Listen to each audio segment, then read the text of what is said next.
Custom Robo has been around since the days of the Nintendo 64, but has always been confined to the Japanese market. The US was first graced with anything from the franchise by including 3 trophies in Super Smash Bros. Melee. I remember looking at these trophies and wishing I could play the Robot Battler. Fast forward to 2004, and the first Custom Robo game released in America was finally here. By that point, I had forgotten about the trophies included in Melee, but reading previews in Nintendo Power had me hyped for the release. Being a fan of all things Robot Battlers, I took the risk and bought Custom Robo on release. Having not played the game since 2006, I finally played it again in 2017 and had a good time with it. When the game was added to Retro Achievements in 2024, I couldn't resist diving in again and mastering the whole set. While Custom Robo is an enjoyable game, it isn't without its quirks. Welcome to a world where people partake in recreational fights with robots known as Custom Robo. People who battle with Custom Robo are known as commanders. One day, a young boy receives a phone call from his father. The father wishes for his son to become a commander and leaves a watch for the boy to look over. The boy would never see or hear from his father again after this call. I want to say this immediately. Custom Robo is extremely campy. At the beginning of the game, it is hard to care about a lot of the story elements or characters. Thankfully, after a while, the story starts to come into its own. By the end of the game, things are so real you forget about how campy the beginning was. The story for Custom Robo is presented through in-game text box interactions between characters. Cinematics are barely used, and the best of these is the demo cutscene that plays before you even load up the main menu. None of the text work is properly voiced and instead uses a form of gibberish audio, giving the game an old-school feel. There are 2 campaigns to play through, with the main game taking just over 4 hours to complete my last time through.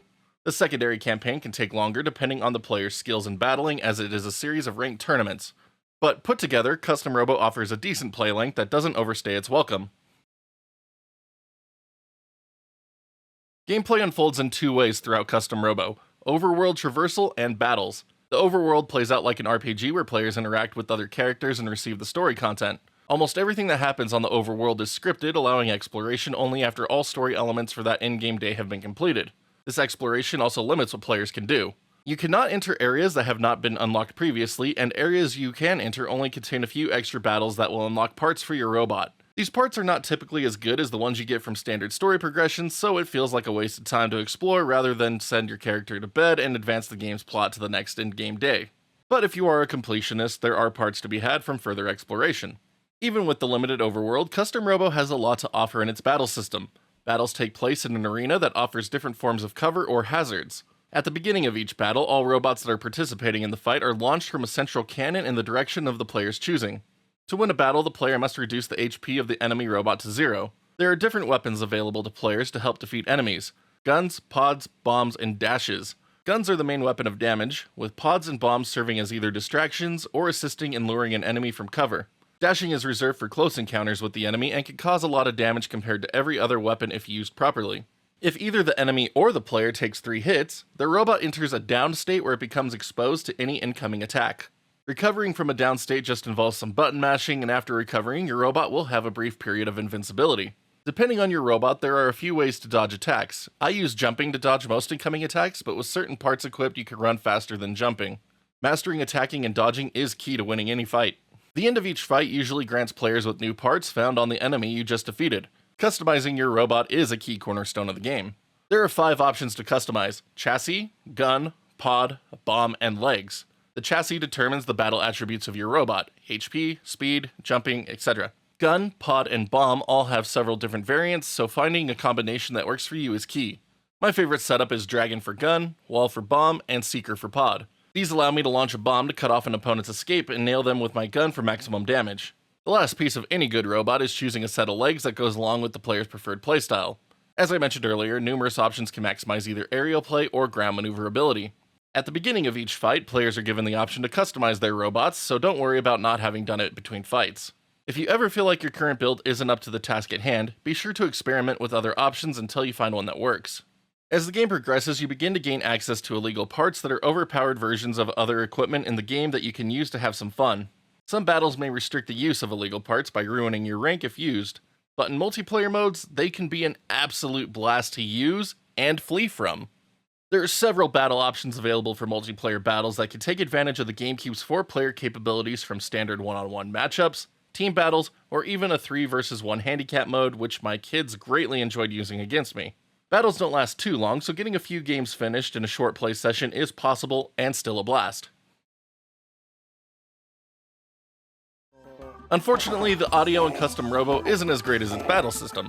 Things on the overworld drag down the overall package. Speech is nothing but grating noise that sounds worse than the gibberish language found in games like Banjo-Kazooie. Thankfully, the battle system comes to the rescue with awesome sound effects and an appropriate electronic soundtrack to get you into the fights. Once again, battles save the day when it comes to the graphical presentation of Custom Robo. Robots look detailed and weapon effects and explosions are nice. The most important thing, however, is it runs at a smooth frame rate during each fight. On the overworld, things are hit and miss. The overworld is a mini-map of locations you navigate to with a tiny version of your character. Each of the main characters ranges from goofy looking to decent.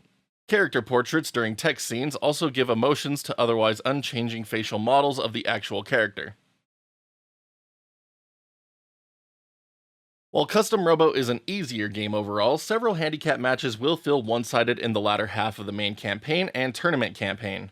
These matches are never fun and can stall progression.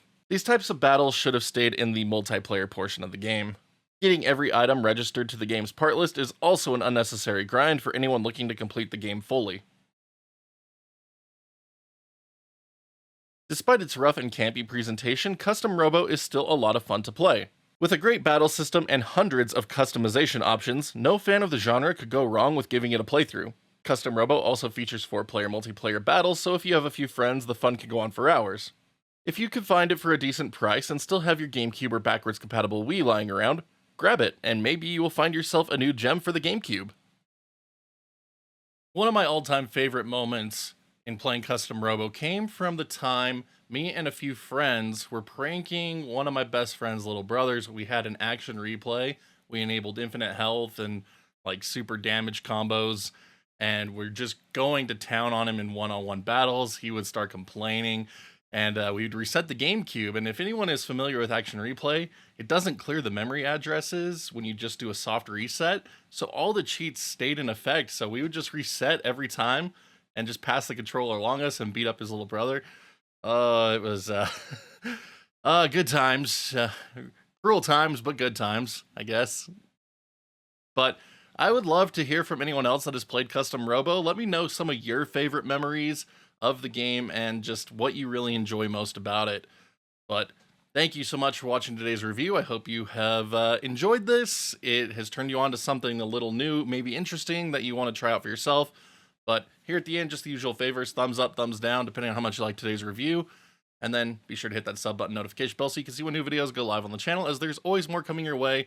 And I am really enjoying getting back into these retro reviews on a weekly basis. So trade off between this and hardware, and it'll be good stuff.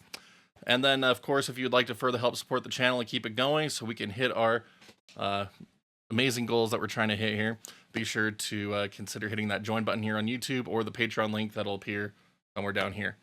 But thank you for your consideration, and big thank you to everyone who backs this channel. Really couldn't do it without you. You are incredible. Thank you so much for being our friggin' champions. But until next time, my wonderful internet peeps, you all stay awesome, keep on gaming, and we'll see you all back next video.